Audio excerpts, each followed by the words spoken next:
চলছে রমজান। রমজানের ইফতারে শরবত ছাড়া আমাদের চলেই না, তাই চেষ্টা করি প্রতিদিন বিভিন্ন ধরনের শরবত তৈরি করতে। তাই আপনাদের সঙ্গে আজ শেয়ার করব মোহাব্বতের শরবত। আসসালামু আলাইকুম everyone, welcome back to my channel রুসুস কুকিংয়ে আপনাদের সকলকে স্বাগতম।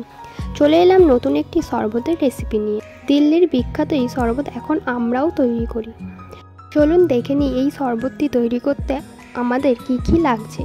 এই শরবতটা কিন্তু একদম মন প্রাণ কলিজা সব কিছু ঠান্ডা হয়ে যাবে যখন আপনি ইফতারের পর খাবেন।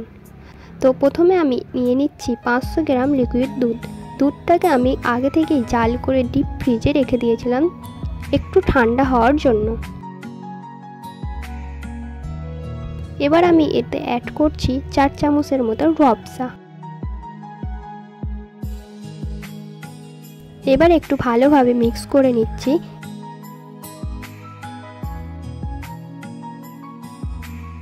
এবার আমি অ্যাড করছি 100 গ্রাম সুগার পাউডার।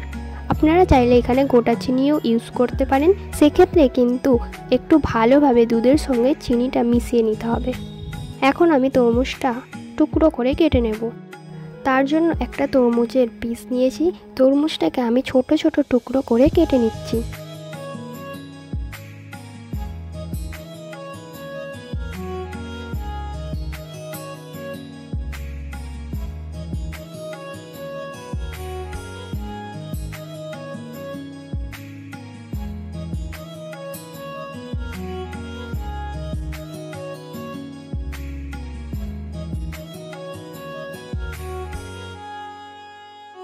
এখন আমি তরমুজের টুকরোগুলো দিয়ে দিচ্ছি।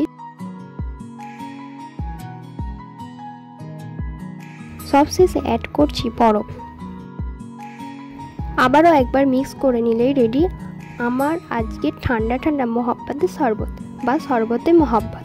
এই রমজানে আপনারাও ট্রাই করতে পারেন। তো আজকের মতো এইখানেই বিদায় নিচ্ছি। যদি আমার আজকের এই কলিজা ঠান্ডা করার মোহাব্বতের শরবত আপনাদের ভালো লেগে থাকে তাহলে please like, comment and share করে দেবেন, সাবস্ক্রাইব করে দেবেন, দেন পাশে থাকা বেল আইকনটি ক্লিক করবেন। সবাই ভালো থাকবেন, সুস্থ থাকবেন। আল্লাহ হাফেজ।